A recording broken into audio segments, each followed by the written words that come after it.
Dear viewers, আমি গতকাল একটি ভিডিও করেছিলাম যে উত্তরপ্রদেশের মুখ্যমন্ত্রী একটি টুইট করেছেন এবং তিনি তাদের যে শিক্ষা দপ্তর সেই শিক্ষা দপ্তরকে নির্দেশ দিয়েছেন যে তারা যেন একটা সুপ্রিম কোর্টে রিভিউ পিটিশন দাখিল করে, যেখানে সুপ্রিম কোর্টের অর্ডার ছিল যে টেট ম্যান্ডেটরি সমস্ত টিচারদের, ইন্ডিয়ার সমস্ত ক্লাস 1 to 8 যারা পড়ান যে সমস্ত টিচার তাদের সকলের জন্য টেট হচ্ছে ম্যান্ডেটরি।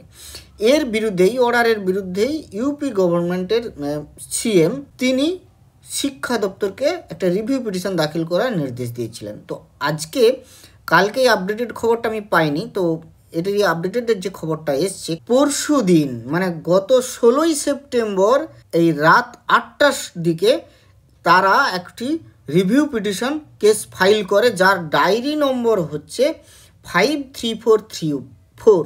আজকে আমি যেটা বলতে চলেছি স্পেশালি এই ইস্যুটা নিয়ে, যে আপনারা কিন্তু নিজেরাই এই কেসটির কি মুভমেন্ট চলছে তা কিন্তু নিজেরাই চেক করতে পারবেন। কিভাবে চেক করবেন সেটা নিয়ে একটু বলবো। যে এর ডায়েরি নম্বরটা নোট করে নেন, 534342025, 2025 সালের কেস। এটা হচ্ছে রিভিউ পিটিশন।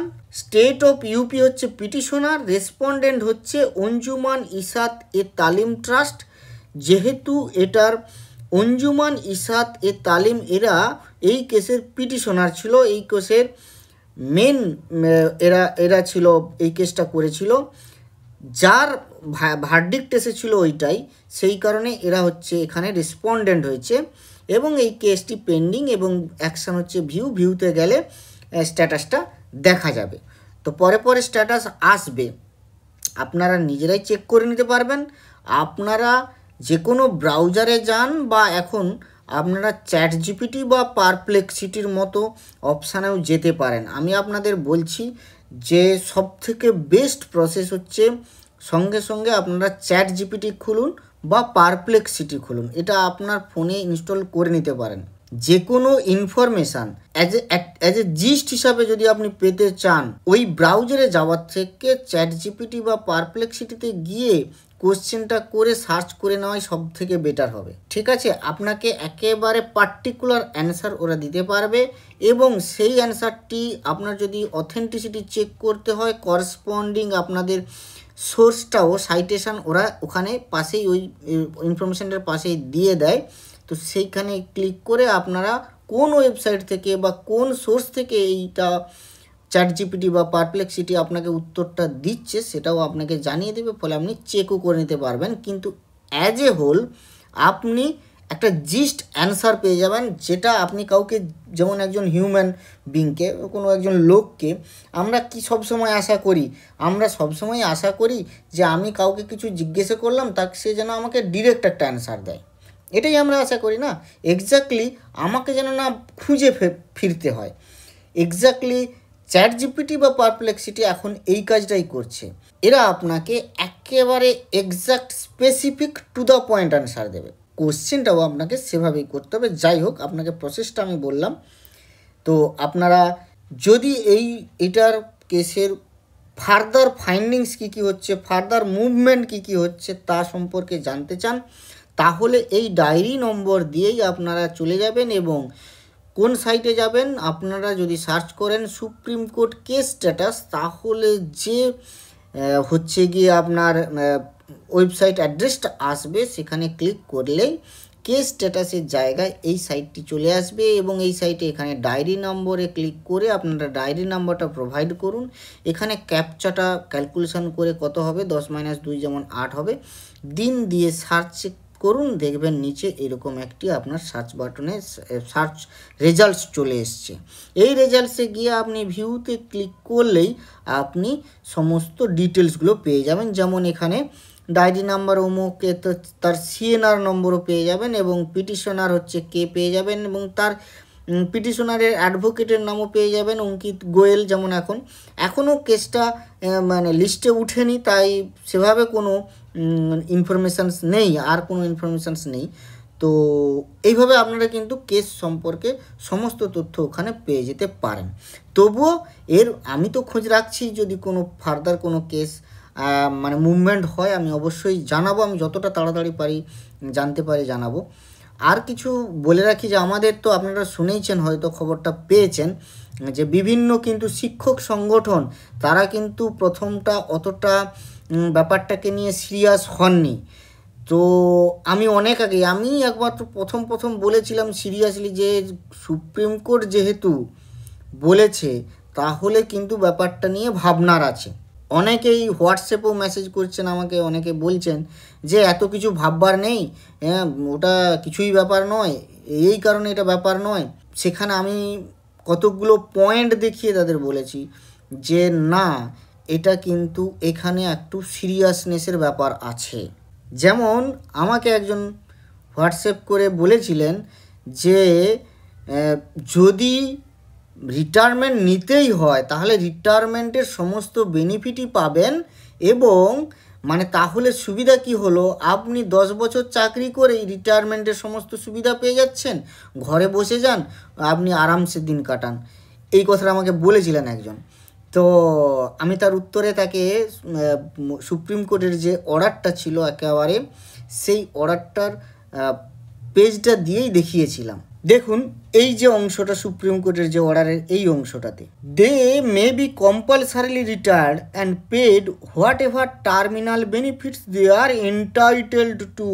উনি কি ভাবছেন, উনি ভাবছেন সাপোজ কেউ 10 বছর চাকরি করেছে, 10 বছর চাকরি করার পরে তিনি টেট পাস করতে পারলেন না, তাহলে তিনি পুরো রিটায়ারমেন্টের সমস্ত বেনিফিটটাই পাবেন? No sir, no. এখানে কি বলেছে, হোয়াট এভার, যাই terminal benefits they are entitle to, মানে তারা যেটা পাওয়ার যোগ্য, যে সমস্ত টার্মিনাল বেনিফিটস তারা পাওয়ার যোগ্য সেটাই পাবেন।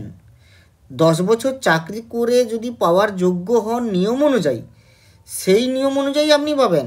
আপনি ভাববেন না যে 10 বছরের চাকরি করেছেন, টেট পাস করতে পারেননি, অতএব আপনি সমস্ত রিটায়ারমেন্ট বেনিফিট নিয়েই একেবারে গ্র্যাচুইটি পিএফ যা ছিল ফুল পেয়ে যাবেন, মানে 60 বছরে রিটায়ার করলে যে টাকা পাওয়া যায় আপনি 10 বছর চাকরি করেই সেই টাকাই পাবেন। এটা কিন্তু ভুল ধারণা। এখানে আবারও বলেছে দেখুন, we add a rider that to qualify for the terminal benefits. এখানে আরও কথা অ্যাড করেছে, we add a rider that to qualify করার জন্য for the terminal benefits qualify করতে such teachers must have put in the qualifying period of service। ব্যাপারটা বুঝতে পেরেছেন? এইখানে কিন্তু ব্যাপার আছে যে কোয়ালিফাইং পিরিয়ড অফ সার্ভিস তাকে মাস্ট হ্যাভ পুট করতে হবে, তবেই তিনি টার্মিনাল বেনিফিটসের জন্য কোয়ালিফাই হবেন, নাহলে হবেন না। In accordance with the rules মানে কোন রুলস? রিটায়ারমেন্টের যে রুলস আছে, গভর্নমেন্টের পলিসি আছে, সেই পলিসি অনুযায়ী কিন্তু আপনি পাবেন। এখানে সুপ্রিম কোর্ট বলে দেয়নি যে আপনি যেহেতু টেট পাস করতে পারেননি, আপনি চাকরি থেকে বরখাস্ত হলেন এবং রিটায়ারমেন্টের সমস্ত 60 বছরের রিটায়ারমেন্ট হলে সুপার অ্যানুয়েশন হলে যা যা পেতেন আপনি এখনই তাই পেয়ে যাবেন, এটা বলেনি। If any teacher has not put in the qualifying service and there is some deficiency, his or her case may be considered by the appropriate। এইখানে কিন্তু সুপ্রিম কোর্ট একটা জায়গা করে রেখেছে যেখানে সংশ্লিষ্ট গভর্নমেন্ট বা ডিপার্টমেন্ট আমাদের কথা ভাবতে পারে, এইটা একটা ব্যাপার আছে। অর্থাৎ কোনো গভর্নমেন্ট বা ডিপার্টমেন্ট যদি মনে করে যে এই সমস্ত টিচারদের আমরা ফুল পেনশন দিয়ে দেব, ফুল গ্র্যাচুইটি দিয়ে দেব যারা টেট পাস করতে পারবে না, তাহলে কিন্তু তারা করতে পারে। এই কথাটাই বলেছে যে if any teacher has not put in the qualifying service and there is some deficiency, যদি কোনো ডেফিসিয়েন্সি থাকে, his or her case may be consider, তার কেস কনসিডার করা যেতে পারে by the appropriate department in the government upon a representation being made by him or her. অর্থাৎ তিনি যদি রিপ্রেজেন্টেশন দেন, তিনি যদি বলেন সরকারের কাছে এবং ডিপার্টমেন্টের কাছে যে আমার এই অসুবিধাগুলো ছিল, সেই কারণে আমি কোয়ালিফাইং সার্ভিস করতে পারছি না, তাহলে তারটা কিন্তু কনসিডার করা যেতে পারে। তাহলে এখানে একটা লুপহোল রেখেছে, সুপ্রিম কোর্ট মোটামুটি একটা জায়গায় রেখেছে, কিন্তু তবুও ভাববার বিষয় আছে। তো সেই কারণেই বলছি বিভিন্ন শিক্ষক সংগঠন কিন্তু এখন জিনিসটাকে নিয়ে ভাবছে, আপনারা হয়তো খবরও পেয়েছেন, এবং তারা এ নিয়ে সরকারের কাছে এবং বিভিন্ন দপ্তরে এডুকেশন ডিপার্টমেন্টে তারা মুভ করা শুরু করেছেন।